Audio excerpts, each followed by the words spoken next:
This week is Valentine's Day, and I have a bunch of resources for you. I remember feeling a little wistful about those actually kind of lame classroom Valentine parties. I was thinking, my kids won't get to have these. But that wasn't true. They did, and yours can too. I have a few things for you to think about and some cool, easy things to do at your house this year. So stay with me. Let's talk Valentine's Day as unschoolers. I'm Sue Patterson, and this is the Unschooling Mom to Mom podcast. Each week, I'm popping in with a little unschooling pep talk. At the end of this month, all three of my own kids will be in their 30s. It's kind of crazy. And next week is my birthday, 63, baby. I was telling my membership group that I want you all to feel good in your own skin. February is lots of things. Black History Month, Lunar New Year, Valentine's Day, and birthdays are on our minds over here. I'm on the 20th, Alyssa's on the 26th, and Katie is on the 28th. Then the guys are right behind us in March. Ron is the 8th, Jackson's the 21st, and Michael's the 22nd. But I always want to bring up my age because I know most of you are not in your 60s yet, and there's nothing to fear. I didn't start this coaching business until I was in my 50s. So if you're worrying that you're not getting to what you need to, maybe, but maybe it's just not the priority yet. Life's all about choices, and I'm so honored that you're here, listening, trying to be the best parent you can be. If anything is going to change this crazy world, it starts at home, right? Prioritizing the relationship we have with our kids, prioritizing the life we're creating within our family, and then that ripples out. So if you need more support on this, I have tons of options at the website. My favorite, of course, is the Creating Confidence membership group. 2 coaching calls a week where I'll help you figure this all out. An incredible community of unschooling parents and a giant resource library. Everything you need to be successful. I think it's time we connect a little more, don't you? Podcast listeners don't have to pay the $99 sign-up fee to join. So let's do this together. I'll be your coach, your virtual hand holder over here. I would love to have you join us. And speaking of love, unschooling and Valentine's Day. Don't skip this one, even if you're not a Valentine's Day fan. Let's look at this from an unschooling perspective. I mentioned that I had a little angsty feelings about those classroom parties, but I wondered later if that wasn't some kind of revisionist history I was doing. A 30-minute party where we couldn't really talk freely. We all had to go silently from box to box, leaving our Valentines for the other kids. And it wasn't really much more than that. Maybe it seemed great compared to the rest of the day, the rest of the year.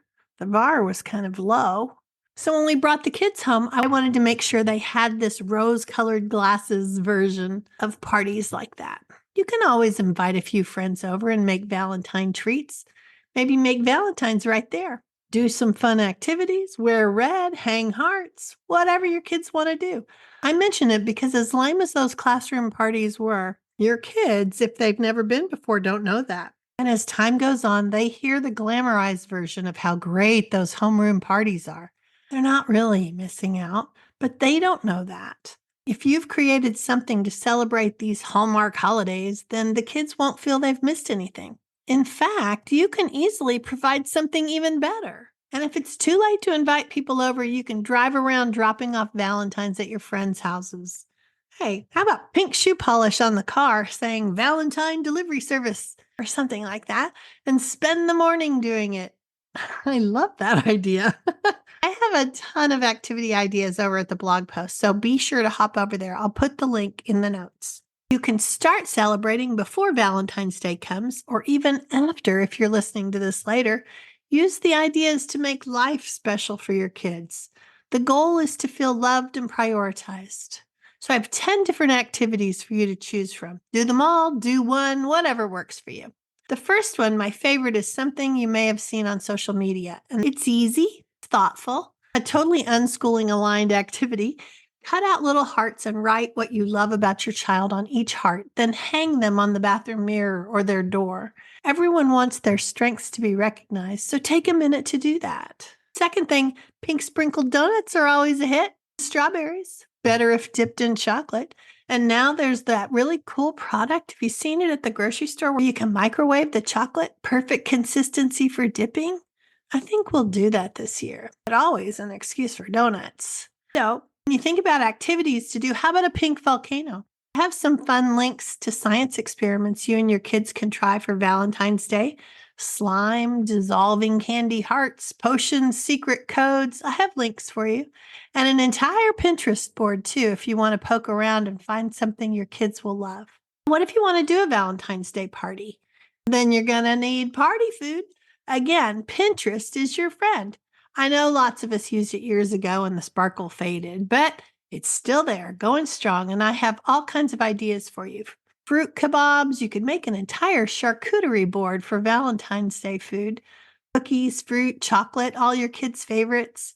I even have an example for those of you who either love building gingerbread houses or never got around to the one you bought for December. Go find it. Even if you're thinking, do you know my lack of cooking skills? Well, pull out the graham crackers and decorate it with candy hearts and canned frosting. I know some of the bakers here are cringing, but the rest of us, we do what we can, right?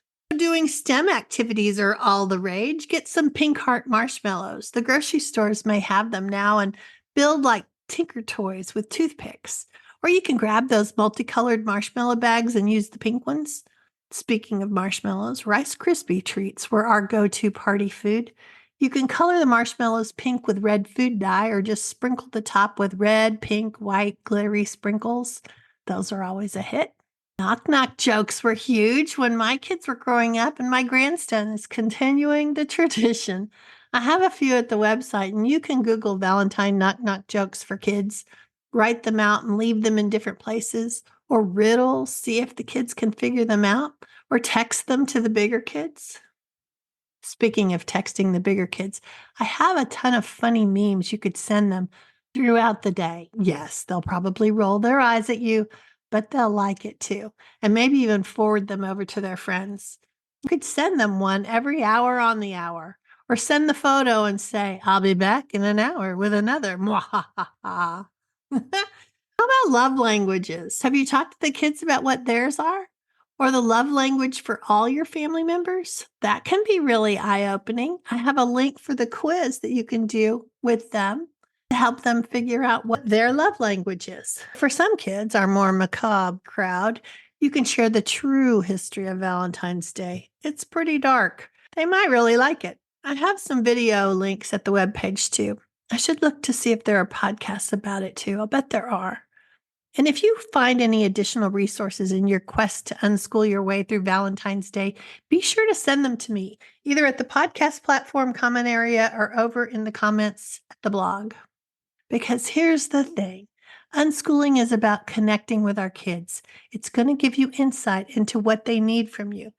And it's not hard to sparkle up their lives. So they're excited to learn about new things and grow their own very individualized pile of knowledge and experience. We don't have a crystal ball. We don't know how their lives will twist and pivot in the years to come, but living with them, fully experiencing life in a way that is expansive and adventurous, that's so much better than the one-size-fits-all learning or finish your lessons before you get around to the fun stuff. Because real life is full of lessons. You just have to notice them and dive in. So I hope this helps you have a great Valentine's Day with your kids. I'll be back next week with another Unschooling Pep Talk. Take care and have fun.